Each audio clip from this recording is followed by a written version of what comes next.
आपके मन में होने वाली गंदगी के कारण आपका जीवन गड़बड़ी में है।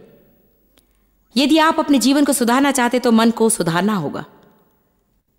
आइए देखिए रोमियो 12। कल हमने ये वचन पढ़ा था, फिर भी आज मैं फिर से इसे आरंभ करना चाहती हूं।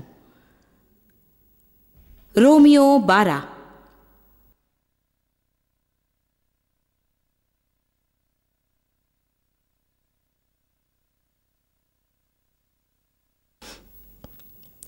एक नए विश्वासी के रूप में मुझे याद है कि मैं इसे बार बार पढ़ती थी। रोमियो 12 और वचन 2 बड़ा प्रभावशाली वचन है। हम में से हर एक के जीवन के लिए प्रभु की एक अच्छी योजना है, केवल मंच पर खड़े होने वालों के लिए नहीं, परंतु हर एक के जीवन में।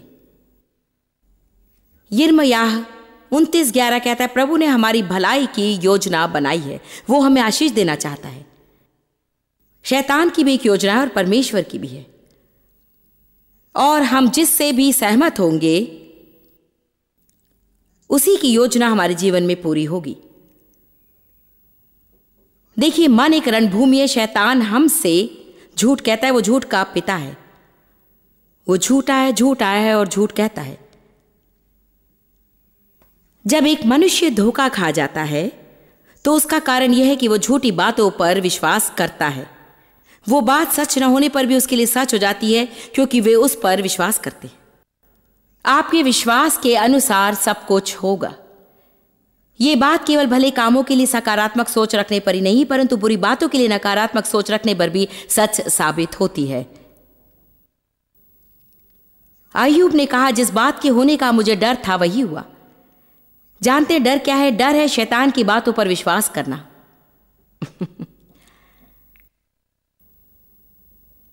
जब हम उसकी झूठी बातों पर विश्वास करते हैं, हम घबराकर पीछे हटते हैं। हर किसी को डर लगता है। कुछ सालों पहले मैंने एक छोटे से सिद्धांत को खोज निकाला जिससे मुझे और हजारों को मदद मिली। बाइबल कहती है, डर मत। इसका यह अर्थ नहीं कि डर का अनुभव ना करें। इसका अर्थ है जब आपको डर लगे तो आगे बढ़े और प्रभु आपसे जो करने के लिए कहता है उससे बिना डर के किसी भी तरह से पूरा करें। हमें डर के साथ ही काम करना सीखना है। हम हमेशा चाहते कि हमें किसी चीज की अनुभूति न हो या परीक्षा में न लगे।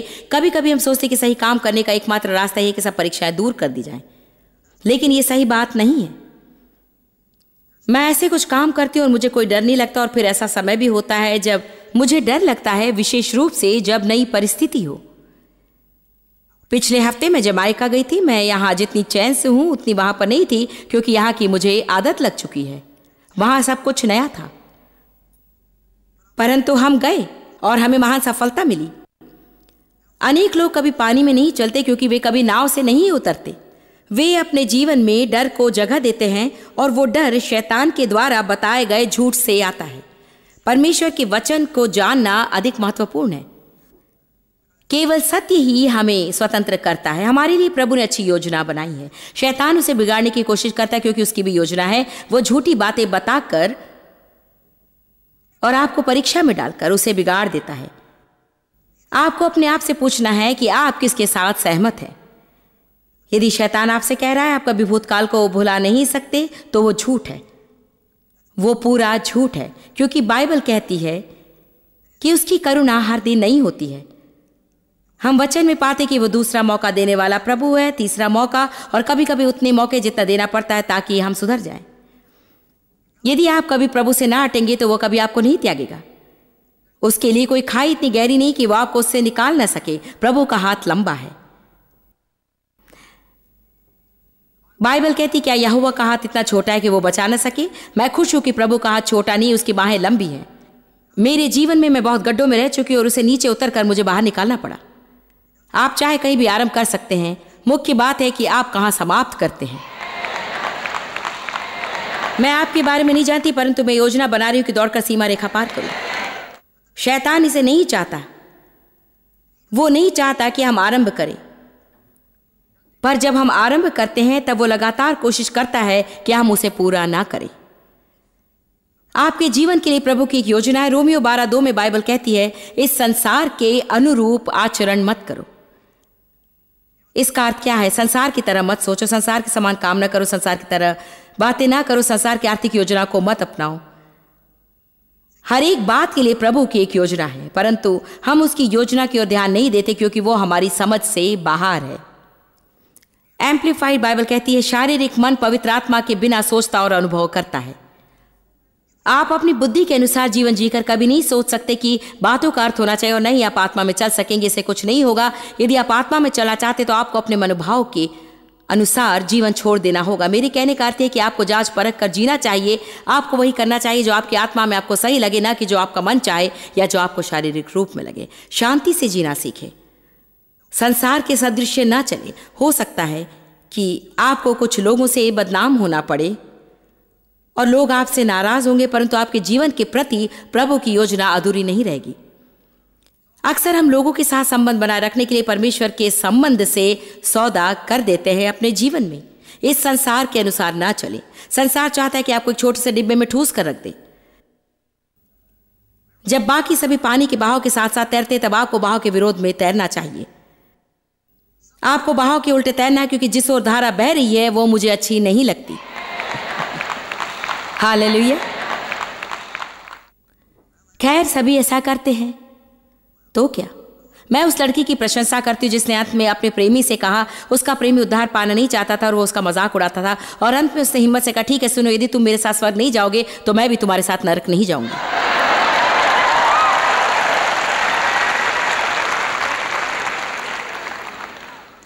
इस संसार के अनुसार आचरण मत करो, इसे अपने दिमाग में उतार लें। परंतु तुम में बदलाव हो। कैसे? मन के नए होने से। हम में बदलाव कैसे होगा? कोई आकर हमारे ऊपर जादुई छड़ी नहीं घुमाएगा। प्रार्थना करवाने से या ऊपर हाथ रखवाने से हमें परिवर्तन नहीं होता, और न ही नया जन्म पाने से हमें पूर्ण परिवर्तन होता है। नया जन्म पाने से आप बंधन से छूट जाते हैं, परंतु निर्जन प्रदेश में भटकते हुए आप पूरे रूप से मसीह अनुभव को व्यर्थ कर सकेंगे यदि आप अपने मन को कभी सीधा नहीं करेंगे। इस्राएली 40 सालों तक भटकते हुए उस दूरी को पार करने की कोशिश करते रहे जिसे वे 11 दिनों में पार कर सकते थे। प्रभु ने कहा, तुम इस पहाड़ पर बहुत देर से रह चुके हो, अब निकलने का समय आ गया है। उनके सबसे बड़ी समस्या उनकी शत्रु सेना नहीं थी जो उनके विरोध में आ रही थी, परंतु वो उनकी बुरी विचारधारा और उनकी गलत सोच थी। वे सदा कुड़कुड़ाते रहे, वे कुड़कुड़ाते, बुड़बुड़ाते और शिकायत करते रहे। जो भी शिकायत करता है वो परमेश्वर से समाधान पाने की बजाय अपनी समस्याओं के बारे में ही सोचता रहता है। ओ हाँ, हम जिस घर में रहते वहां एक कमरा है जो मेरी समस्याओं का कमरा कहलाता है। मैंने एक संदेश सुनाया था जिसका विषय था विचारों से बना घर। मैंने ईंटों को आपके सामने रखा था। मैंने बताया था कि हमारी हर एक सोच घर की एक ईंट के समान है जिसे हम बनाते हैं। कभी कभी हम शत्रु के साथ दीवार खड़ी कर देते हैं क्योंकि हम उसके सारे विचारों को सुनते हैं। दृढ़ गढ़ एक ऐसा क्षेत्र है जो हमारे विचारों में शैतान के अधीन रहता है। वो हमसे झूठ कहता है और झूठ बोलकर एक दृढ़ गढ़ खड़ा कर देता है। उसके बाद वो हमारे विचारों के बीच जगह बना लेता है और उससे हम पर नियंत्रण करता है। बाइबल कहती है हमें अंधकार के कुकर्मों को त्याग कर शारीरिक अभिलाषाओं की तृप्ति का ध्यान छोड़ देना है। हमें परमेश्वर के वचन का सम्मान करना चाहिए और शैतान की झूठी बातों पर विश्वास करने से अधिक वचन पर विश्वास करना चाहिए।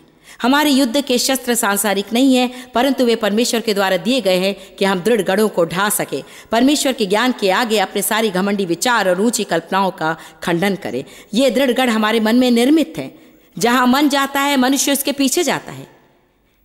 नीति वचन कहता है मनुष्य के मन में जैसी सोच होती है वो वैसा ही बन जाता है। पिछली बार मैंने बताया था, रॉक्सन आप यहाँ आइए और मेरी मदद कीजिए। सैंडी ने जो किया था वो कीजिए क्योंकि वो यहाँ नहीं है। समय समय पर शब्दों से अधिक दृश्यों के द्वारा आसानी से समझ सकते हैं। यदि मैं मन हूं और वो एक मनुष्य है, जहां कहीं मन जाता है मनुष्य उसका अनुकरण करता है। देखिए ये बस वही बात है। देखिए मन मनुष्य का नेतृत्व करता है चाहे उसे अच्छा लगे या नहीं। आमीन। तुमने सोचा मैं इस ओर जाऊंगी लेकिन मैं इस ओर गई। धन्यवाद। कितने लोग मेरी बात समझ रहे हैं? जहां मन जाता है मनुष्य पीछे जाता है। हम उस घर में रहते हैं जो हम बनाते हैं, जो कि हमारा जीवन है। कई वर्षों में हम एक जीवन का निर्माण करते। जीवन का निर्माण अचानक नहीं हो जाता है। अब मैं जो जीवन जी रही हूं उसका निर्माण मैंने यीशु का अनुकरण करके और परमेश्वर की मदद से किया। जानते यीशु ने पतरस से क्या कहा कि मेरे पीछे हो ले। आज भी वो लोगों से क्या कह रहा है? मेरे पीछे चल, अर्थात मेरे पथ पर चल, मैं जो करता हूं कर, बाइबल पढ़, जीवन जी। देखिए, मसीहियत वेदी की सैर नहीं, वो एक जीवन शैली है। वो ऐसा जीवन है जो हम बनाते हैं। रविवार के दिन चर्च जाने तथा सबके कैसेट रखने से आत्मिक हम नहीं बन जाते। हम अपने दैनिक सामान्य जीवन में आत्मा का अनुकरण करके आध्यात्मिक बन जाते हैं। हम इन सिद्धांतों के अनुसार जीते हैं। 25 वर्षों पहले जब मेरा जीवन अस्त व्यस्त था, मैं एक मसीह थी, मैंने नया जन्म पाया था, प्रभु से प्रेम रखती, चर्च की समिति में सदस्य थी, मेरे पति चर्च के प्रधानों में से एक थे, हम चर्च संबंधी सारे कार्य करते थे। मैं यीशु को चाहती थी, परंतु मेरे जीवन में सफलता नहीं थी। अपनी गाड़ी में बैठे हुए मैंने पवित्र आत्मा का अभिषेक पाया। मैं ये भी नहीं जानती थी कि मुझे क्या हो रहा है, परंतु मैं जानती थी कि ये परमेश्वर से था। जल्दी ही मैंने जान लिया कि किसी और को ये अच्छा नहीं लगा। मेरे सब साथियों ने मुझे छोड़ दिया, मुझे चर्च से निकाल दिया गया और मुझे प्रचार करने के लिए बुलाया। मैं कहती हूँ, आप प्रभु के साथ घूम जाए तो आपके जीवन को पलटा देगा।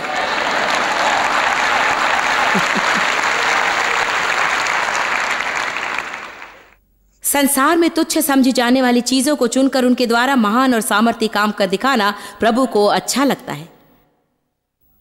बाइबल कहती है, परमेश्वर ने जगत के अज्ञानियों और निर्बलों को चुना है कि ज्ञानवानों और बलवानों को लज्जित करे। 25 वर्षों पहले मेरी गाड़ी में प्रभु ने मुझे पकड़ा। हाँ, मेरा जीवन अच्छा है, मेरे बच्चों ने उद्धार पाया है, मेरा विवाह संबंध बहुत ही मजबूत है, हमारी सेवकाई विश्वव्यापी है, हम भविष्यवाणी करते हैं, हम अनेक लोगों की सहायता करते हैं, मेरे पास अच्छे कपड़े हैं। परंतु मैंने इससे आरंभ नहीं किया। मुझे याद है 25 वर्षों पहले जब मेरा मन परेशान था और नकारात्मक और आलोचनात्मक था, उस समय मैं रोमियो 12:2 पढ़ा करती थी। मेरा किसी पर भरोसा नहीं था, किसी को नहीं चाहती थी। मेरी बहुत सारी समस्याएं थी। अपने मन को पूरा नया बनाए, पूरे रूप में मन को नया बनाओ। आज मेरा जीवन उत्तम है, परंतु वो ऐसा जीवन है जिसका निर्माण एक बार में कीट रख कर किया है। प्रभु हमें बदलता है, परंतु धीरे धीरे काम करता है। यदि आपके जीवन में परेशानी नजर आए जिसे आपने 40 वर्षों में बनाई, तो 2 ही हफ्तों में उसे न सुधारने पर आप परमेश्वर पर नाराज ना हो।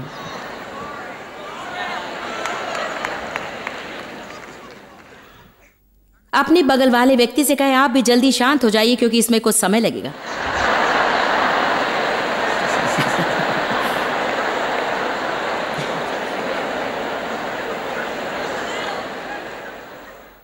मैं आशा करती हूं कि टेलीविजन के दर्शक भी मेरी बात समझ रहे हैं।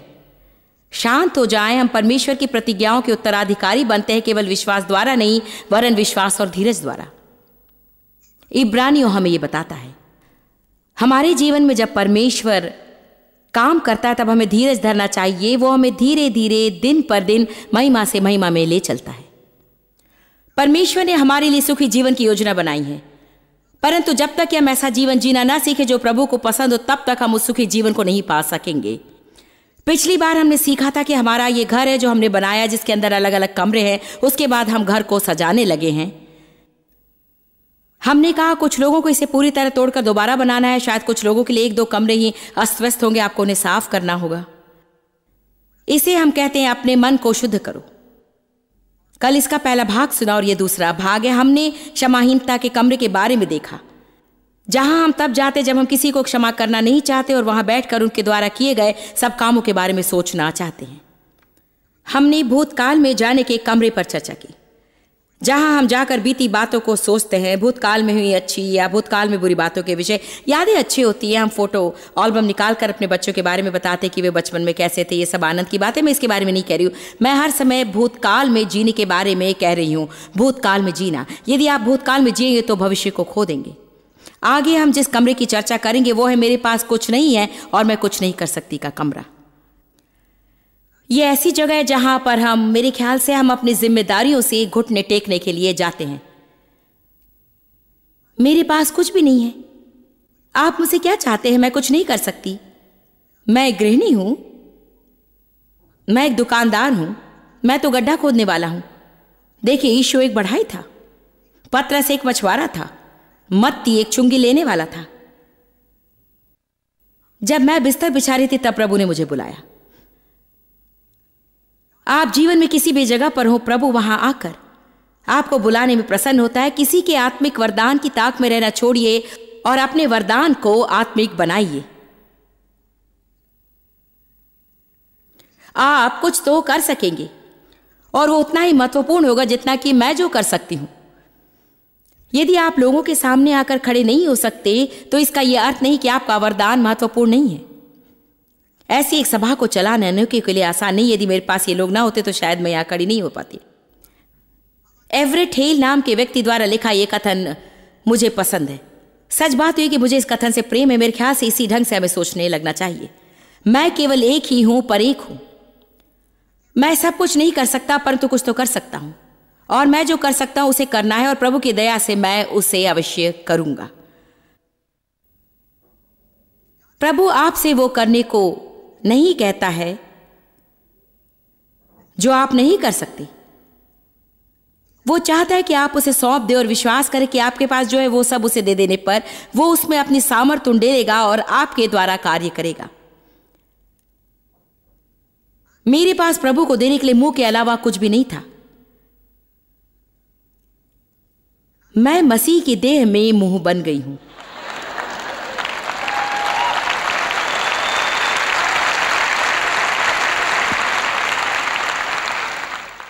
मैं गाती नहीं हूं, विशेष गाना नहीं सुनाती, मैं कुछ विशेष कार्य नहीं करती हूं। और देखिए, सचमुच आरंभ में बहुत घबराई हुई थी। देखिए, यदि आप मेरी जगह पर होते और आपके सामने हजारों लोग बैठे होते हैं तो आप अपने ऊपर एक प्रकार के दबाव का अनुभव करते। मैं सिर्फ कहती हूं कि मैं एक मुंह हूं।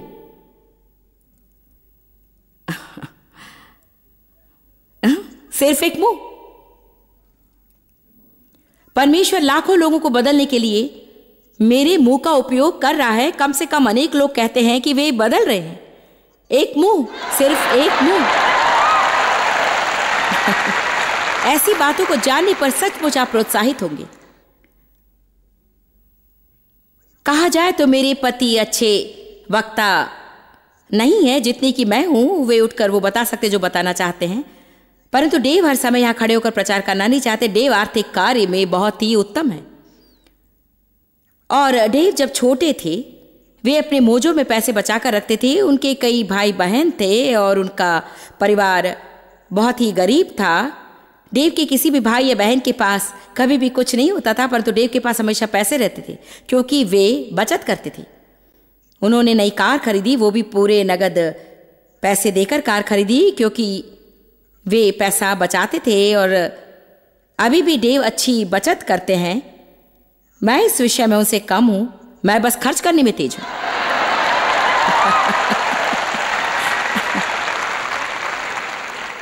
मैं हमेशा अपने बिल चुका देती हूं और अच्छा आयोजन करती हूं, परंतु सच में आर्थिक वरदान उनके पास है तो प्रभु एक मुंह को उसके साथ जोड़ता है जिसके पास आर्थिक वरदान होता है। हाँ, मैं ऐसी हूं कि कह देती हूं मुझे मांस और आलू दे दीजिए और बस हो गया, परंतु किसी को तो उन बातों से निपटना है।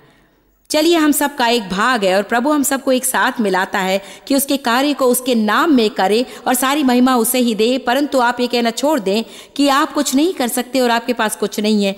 आपको उपलब्ध सामग्री की एक सूची बनानी होगी जो आपके पास बची हुई है, और जो कुछ आप में बचा हुआ उसे प्रभु को दे दीजिए और प्रभु उसमें अपनी सामर्थ्य उंडेलेगा और उनके द्वारा कुछ करेगा। चलिए देखते हैं निर्गमन 4।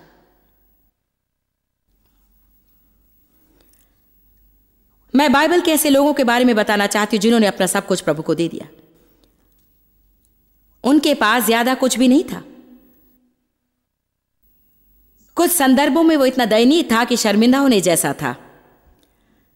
निर्गमन 4:1। मूसा ने उत्तर दिया, परंतु देख वे मुझ पर विश्वास नहीं करेंगे, मेरी बात नहीं सुनेंगे, क्योंकि वे कहेंगे प्रभु ने मुझे दर्शन नहीं दिया। प्रभु ने मूसा से कहा, तेरे हाथ में क्या है? उसने उत्तर दिया, लाठी। वो लगभग एक छड़ी की तरह थी, चलने में सहायक लकड़ी। और उसने कहा, इसे भूमि पर फेंक दे। मूसा ने उसे भूमि पर फेंक दिया तो वो सर्प बन गई। फिरौन के लिए सर्प राजकीय और ईश्वरीय चिन्ह जाना जाता था। और मूसा डर कर उसके सामने से हट गया। यहां क्या संदेश दिया गया है? मूसा ने कहा, वे मुझ पर विश्वास नहीं करेंगे, मैं इन लोगों को गुलामी से बाहर नहीं ला सकता, तुमने गलत आदमी को चुना है। मूसा बताना बंद कर दे कि तुम्हारे पास क्या नहीं और क्या नहीं कर सकते हो। तेरे हाथ में क्या है? एक छड़ी, वो मुझे दे दो। और उसने उसे अपनी सामर्थ्य से भर दिया। देखिए, प्रभु किसी भी दयनीय वस्तु का उपयोग कर सकता है। उसने नबी से बातें करने के लिए गधे को चुना। अर्थात यदि प्रभु गधे को उपयोग कर सकता है तो मुझे और आपको भी कर सकता है।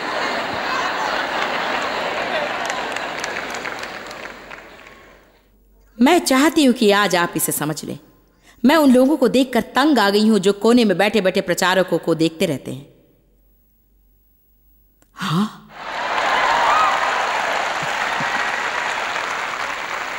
ओ काश आप सब तरह की आशा रख सकते हैं, परंतु उन्हें पूरा करने के लिए रीढ़ की हड्डी होनी चाहिए। हाँ, जब आप बिना कुछ के आरंभ करते हैं तो डर लगता है, परंतु छड़िया मुंह काफी है। जानते हैं आपके जीवन में परमेश्वर की इच्छा क्या है? एक बार में एक कदम। हमें अपने सामने एक नक्शा रखना चाहिए ताकि हम संपूर्ण योजना देख सकें। यदि आप कोई कदम नहीं उठाएंगे तो कभी भी नहीं जान सकेंगे कि प्रभु क्या चाहता है। वे कदम डरावने होते हैं, उन्हें बढ़ाना आसान नहीं होता। एक छड़ी, उसने छड़ी को अभिषिक्त किया, उस छड़ी में अपनी सामर्थ्य डाली। उसने उस छड़ी से लाल समुद्र को विभाजित किया। अपनी छड़ी समुद्र की ओर बढ़ा। सब कहिए एक छड़ी। ओ, परंतु मैं कहती हूं, हम अपने कमरे में जाकर सोचेंगे, मेरे पास कुछ नहीं है, मैं कुछ नहीं कर सकती, प्रभु मेरा उपयोग नहीं कर सकता। काश मैं जायज की तरह होती।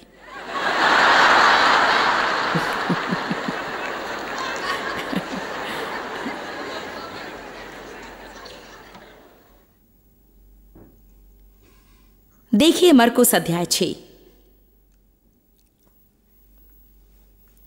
वचन 34। यीशु ने उस विशाल जनसमूह को देखा तो उस पर दया आई, क्योंकि ये लोग उन भेड़ों के समान थे जिनका कोई चरवाहा न हो। वो उन्हें अनेक बातों की शिक्षा देने लगा। जब दिन ढल गया तब चेले उसके पास आकर कहने लगे, ये सुनसान स्थान है और दिन ढल गया है। लोगों को विदा कर दो कि वे आसपास के गांवों में जाए और अपने लिए कुछ खाने को मोल ले ले। परंतु यीशु ने तो दिया, तुम लोग ही इन्हें खाने को दो। ये मुझे अच्छा लगता है क्योंकि हम सदा चाहते हैं कि सभी अपनी अपनी समस्याओं से खुद ही निपटें। यीशु ने कहा, तुम ही इन्हें खाने को दो। उन्होंने कहा, उन्हें देने के लिए हमारे पास कुछ भी नहीं है। तुम हमसे क्या आशा कर रहे हो? क्या जाकर 200 रुपए की रोटी लाए क्योंकि हमारे पास इतना ही और चाहता है कि 5000 लोगों को भोजन दे? देखिए, उनका मन कमियों को देखकर बंद था और इसलिए कि उन्होंने ये नहीं सोचा कि जरूरतें पूरी करने के लिए उनके पास पर्याप्त नहीं था, वे कुछ नहीं करना चाहते थे। सोचिए, यदि हर एक व्यक्ति उससे जितना हो सके करने लगे तो हमारे समाज में क्या होगा?